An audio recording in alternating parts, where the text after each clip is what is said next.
Yang berhormat Speaker, 7, 8, 9, 10. Soalan saya nombor 10. Terima kasih Tuan Yang di-Pertua. Nak jawab pantun pun saya tak pandai. Menjawab soalan daripada Yang Berhormat Kubang Pasu. Pertama tentang kemajuan dalam pengekstraktan dan pembangunan industri nadir bumi ataupun REE di Malaysia setakat ini, dan langkah kerajaan dalam menangani isu bahawa sumber nadir bumi ini berada, kebanyakannya berada di dalam kawasan hutan simpan kekal. Tuan Yang di-Pertua, untuk menjawab soalan pertama, menyedari bahawa sumber unsur nadir bumi bukan radioaktif NR-REE untuk dibangunkan, kita telah bekerjasama dengan Kerajaan Negeri Perak untuk membangunkan projek perintis di Mukim Kenering, Hulu Perak. Pelaksanaan projek ini telah bermula pada Oktober 2022 dan hasil pertama pengeluaran telah diperoleh pada Disember 2022. Dan untuk makluman, sehingga Januari tahun 2024, sebanyak 7,500 metrik tan nadir bumi ataupun rare earth carbonate bernilai sekitar 146 juta ringgit berdasarkan anggaran $4,100 Amerika per metrik tan telah dieksport ke negara China dan telah memberikan pulangan royalti sebanyak 25.2 juta ringgit. Projek perintis ini menggunakan kaedah pelombongan secara in situ leaching yang lebih selamat dan mesra alam bagi meminimumkan impak terhadap alam sekitar berbanding dengan kaedah pelombongan terbuka ataupun open cast mining yang lazim digunakan. Seterusnya, kita juga telah membangunkan SOP pelombongan NR-REE Malaysia berdasarkan projek perintis di Perak ini. SOP ini telah diedar ke negeri-negeri sebagai rujukan dan panduan kepada negeri-negeri untuk menjalankan pelombongan NR-REE. Namun pemakaian ini tertakluk kepada penyelarasan di peringkat pihak berkuasa negeri. Kita juga sedang melalui Jawatankuasa Pemandu telah memuktamadkan kajian cadangan model perniagaan ataupun business model bagi membangunkan industri NR-REE di Malaysia daripada peringkat huluan sehinggalah ke peringkat hiliran. Kementerian akan membentangkan hasil kajian ini bagi mendapatkan kelulusan di peringkat mesyuarat Jemaah Menteri, dan ia akan dilaksanakan bersama dengan kerjasama Akademi Sains Malaysia untuk memberikan kefahaman yang jelas terhadap keseluruhan ekosistem NR-REE di Malaysia dan boleh dijadikan rujukan dan panduan dalam pembangunan industri ini. Melihat kepada potensi industri ini, kita juga mengalu-alukan pelaburan dari dalam dan luar negara untuk membangunkan sumber nadir bumi melalui perkongsian strategik dalam sektor pertengahan dan hiliran, penyelidikan, pembangunan, perkomersialan dan juga inovasi. Sedikit lagi tentang bahagian kedua, dakwaan bahawa kebanyakan sumber nadir bumi berada di dalam kawasan hutan simpan kekal. Berdasarkan kajian tinjauan awal yang dibuat oleh Jabatan Mineral dan Geosains Malaysia dalam rancangan Malaysia ke-11, rezerv NR-REE negara berjumlah sebanyak 16.1 juta metrik tan. Daripada kajian ini, JMG mengumpul sampel di 355 lokasi kajian di seluruh negara meliputi keluasan 12,150 km persegi. Daripada sampel-sampel yang dikumpul, 20% lokasi kajian berada di dalam hutan simpan kekal, tetapi 80% berada di luar hutan simpan kekal. Buat masa ini, kita masih lagi tidak membenarkan pelombongan dijalankan di dalam kawasan hutan simpan kekal. Dan ini selari dengan komitmen kita untuk mengekalkan 50% keluasan tanah negara sebagai hutan dan litupan pokok. Walau bagaimanapun, ekoran daripada perkara ini dibangkitkan di Majlis Mineral Negara dan Mesyuarat Menteri Besar dan Ketua Menteri.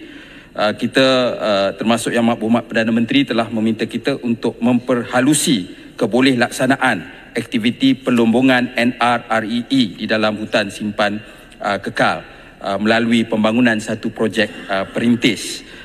Pada masa yang sama, kita juga telah melantik FRIM, Institut Penyelidikan Perhutanan Malaysia, dengan kerjasama agensi teknikal seperti JMG dan Jabatan Perhutanan Semenanjung Malaysia untuk menjalankan kajian impak pelombongan NR-REE sama ada di dalam hutan simpan ataupun di luar hutan simpan. Antara kawasan yang dicadangkan adalah selain daripada Kenering, ialah salah satunya ialah tapak perlombongan haram hutan simpan Bukit Enggang di Sik Kedah untuk kita lihat kesannya, dan kedua ialah kawasan bekas kawasan hutan simpan kekal yang telah dinyahwarta sebelum ini, iaitu di Labis, Johor. Terima kasih.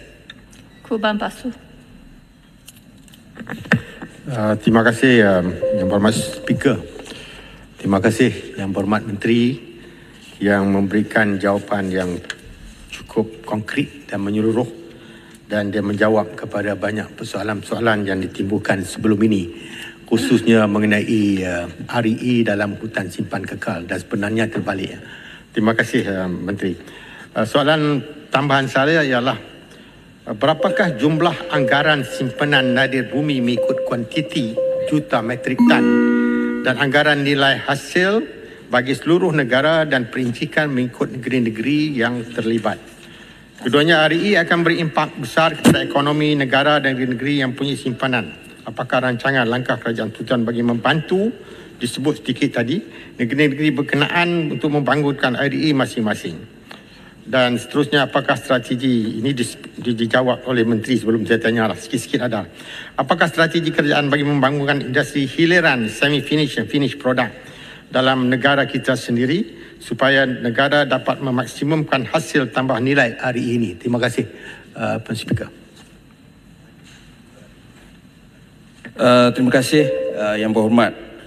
Dan sebagai respons, anggaran Reserve NR REE di negara adalah sebanyak 16.1 juta metrik tan. Ini berdasarkan tinjauan yang dibuat oleh JMG pada RMK ke-11. Tentang pecahan mengikut negeri, kalau tidak silap saya ada 10 negeri kesemuanya, dan saya akan sertakan jawapan secara bertulis tentang butiran yang diminta.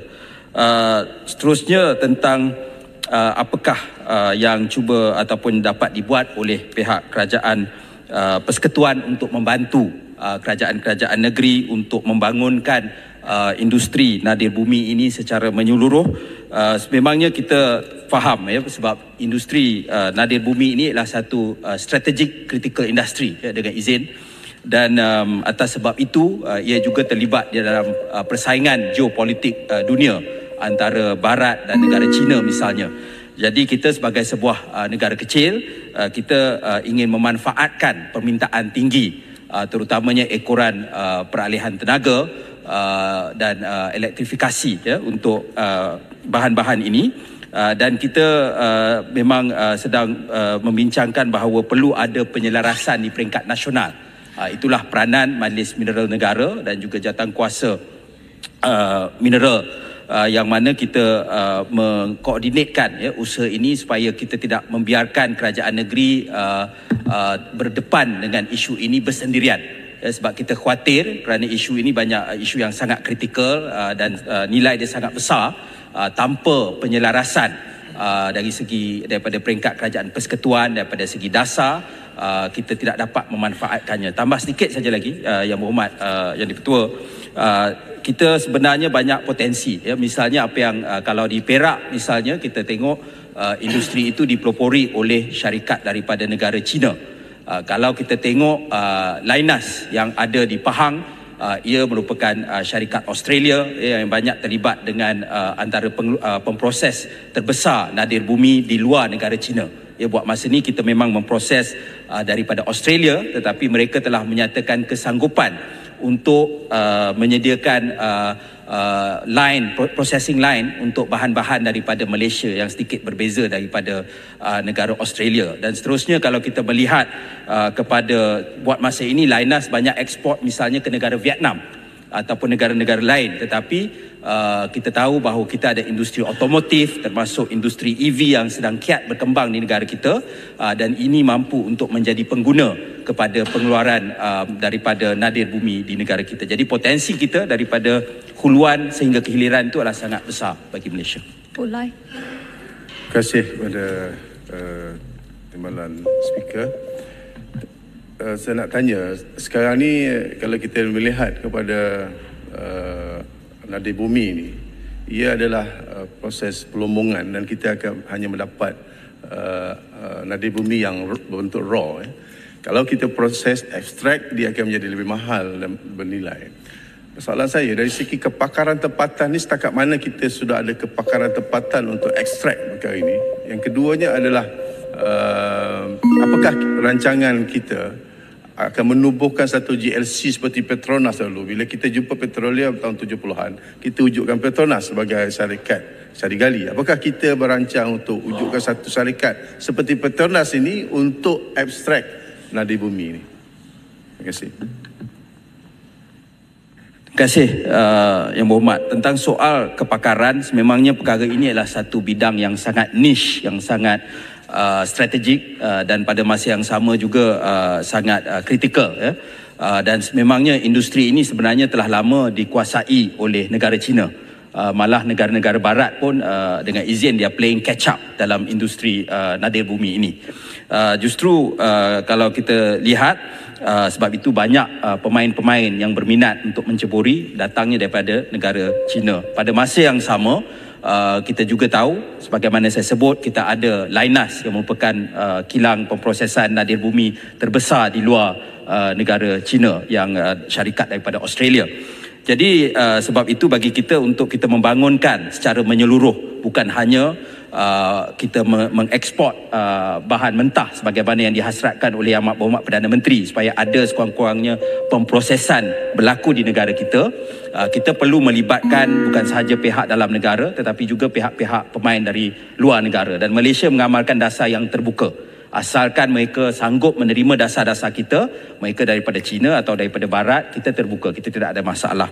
Dan kita boleh mencontohi apa yang dibuat di Indonesia, sebab Indonesia pun melarang pengeksportan bahan mentah beberapa mineral yang kritikal. Dan